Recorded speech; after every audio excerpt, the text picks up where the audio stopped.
Next, it was on to the Midlands. The Midlands. A region notable for its people. A game, grimy bunch, backbone of British industry.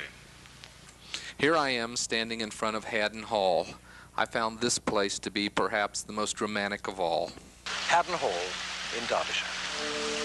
When he married early this century, his father was still alive and living at Belvoir, so he and his wife came and settled at Hadden, the first people for over 200 years to have done so.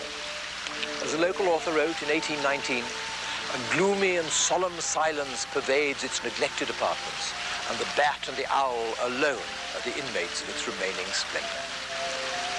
Well, after 2 centuries and more of solitude, its restoration was obviously going to be a lifetime's work, and to it, indeed, my uncle happily devoted his life. He was an antiquarian and a scholar, and he was determined that Hadden should be given back all its former beauty. His work is now, as he would have wished it to be, virtually invisible. It was not originally a Rutland house. It belonged to the old Derbyshire family of the Vernons. In the middle of the 16th century, so the story goes, in the course of a ball, the younger daughter of the house, the 18-year-old Dorothy Vernon, secretly eloped with John Manners, second son of the first Earl of Rutland. The young couple are said to have made their escape over this bridge, still known as Dorothy Vernon's Bridge to this day.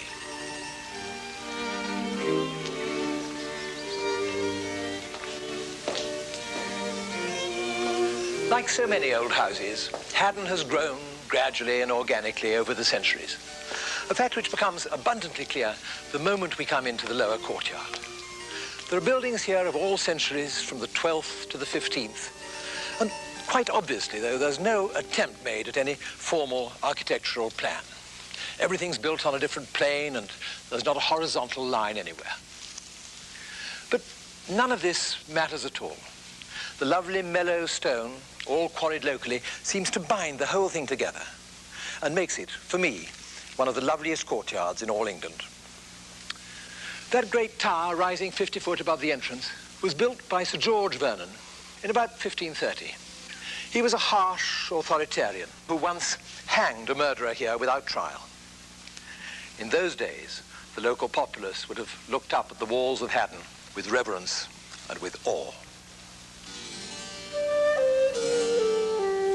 Steps, said to have been cut from the roots of a single oak tree from the Hadden estate, leads up to the last great showstopper of the house, the long gallery. The floorboards of the gallery are actually said to have been cut from the trunk of that same tree, but such considerations hardly seem to matter when we catch our first sight of this glorious room. Long galleries were very much the fashion in Elizabethan days, and this seems to have been one of the first, having been added by Sir George Vernon in the 1550s. It was, incidentally, the scene of that famous ball from which Dorothy fled on the night of her elopement.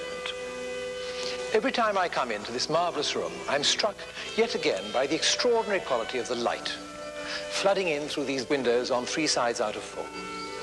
What extraordinary windows they are, too, conceived somehow 3-dimensionally, every one of those tiny little diamond panes set at a slight angle to its neighbor, to produce endlessly changing effects of reflection and counter-reflection in the afternoon sun. And here, over the fireplace, one of my favorite pictures in the world.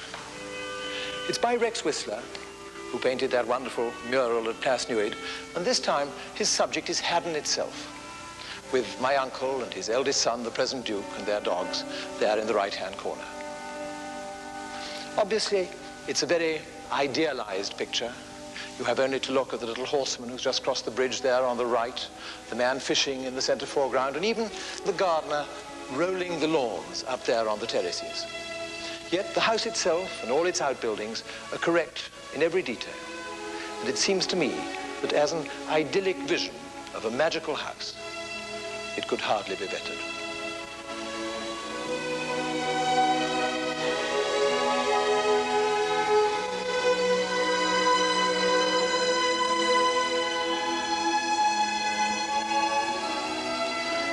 Rex Whistler was, of course, an incurable romantic. But then, at Hadden, it's very hard not to be. Seeing it on a summer morning like this one, with the roses climbing up the old walls and the sun glinting on those astonishing windows, it seems as if the old cliché were at last justified, time having finally stood still. And at moments such as this, it's not hard to imagine the young Dorothy Vernon, her heart pounding, running down these steps on her way to join her lover, waiting for her on the bridge below.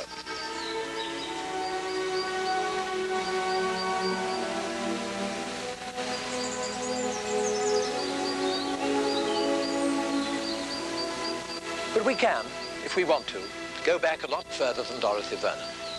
On days like this, it's easy to imagine the old Norman Hadden gradually taking shape on that great bluff over the Derbyshire Wye, or the medieval Hadden of the Wars of the Roses, with the knights and the minstrels, the doublets and the wimples, the jewelled rings on the velvet gloves. But then we come back to reality. This is, after all, the Hadden of the 20th century, whose air of apparent timelessness is in fact due to long years of scholarship and dedication and of love.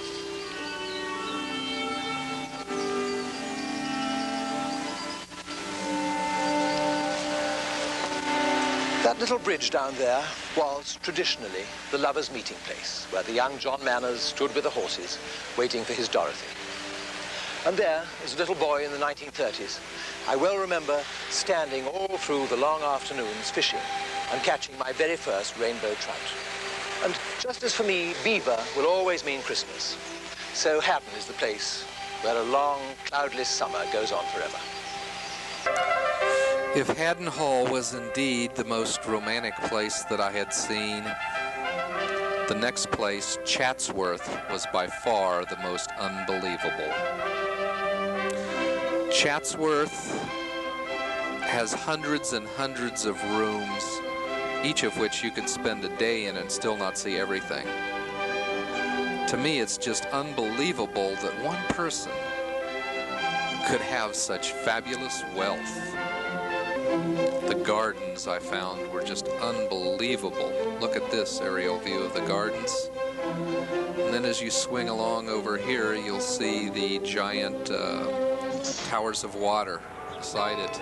And Chatsworth itself, hundreds and hundreds and hundreds of rooms of unbelievable things. What a sight it was. You could spend years in there and not see it all. It was just a fabulous experience going through Chatsworth, seeing its gardens and the area around it. And of course, Capability Brown's gardening work. What can I say? Fabulous. Next, it was on to Windsor Castle. Windsor Castle, where the King and Queen of England live. And I wasn't really as impressed with this as I was with Chatsworth. However, it's not a bad house, is it?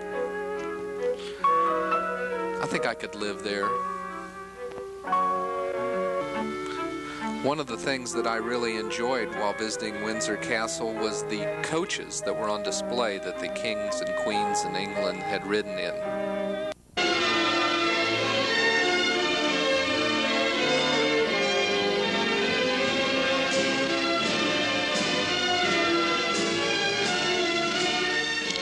Inside, the seats and padding are crimson satin, which means that it's fairly comfortable. Many of the other coaches are on display to the public here in the coach house in the Royal Mews. There's the Balmoral Landau and the Balmoral Sociable, for instance. And over here, this really magnificent Queen Alexandra's state coach. But one of the coaches which attracts almost more attention than any other is the glass coach. So called for obvious reasons, because there is so much glass and you do get a very, very good view inside.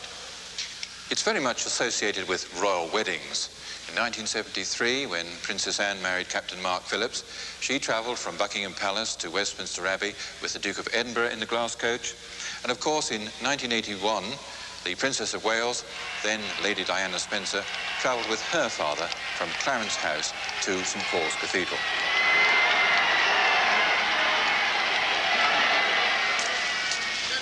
But it's not just royal weddings that keep the coachman at work. The state opening of Parliament every November is another spectacular royal occasion.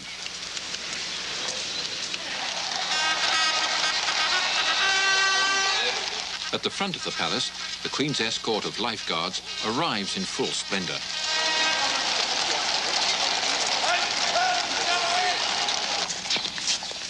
And behind the scenes in the Royal Mews, there's equal colour as the coachman and footmen make sure everything is exactly as it should be.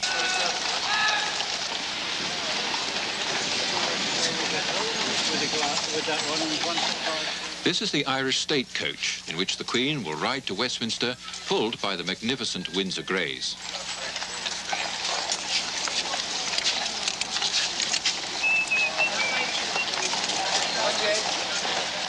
Today, the Thames watermen have other duties. Soon, the coaches will... Well, it's just about time to leave England. Let's see what I've learned about my family tree. Newbold family ancestry chart. Generation number 1, Thomas Michael Newbold. Number 2, Charles Robert Newbold, William Frederick Newbold, Ernest Bradford Newbold, Philip Newbold, Thomas Newbold, and William Newbold. The rest of the generations I've learned since my trip to England. John Newbold, William Newbold. The next 3 generations, 10, 11, and 12, I'm not sure of. Number 13 is Thomas Newbold. Number 14 is William. Number 15 is John the younger Newbold. Number 16 is John the elder Newbold. 17 is George Newbold. 18 and 19 I'm not sure of. Number 20 is John Newbold. And number 21 is William Newbold. A 21 generation ancestry chart. It was time to leave England and fly back to New York. Separate plane. Shortly, Flight 101 will be landing at New York. Kennedy approach Clipper 101 at 10,000 for 8,000, 250 knots. Clipper 101, turn left heading 250, descend and maintain 4,008 as Juliet is gone. We have Juliet down to 4,000 and left to 250, Clipper 101. Clipper 101, squawk 5524. 5524.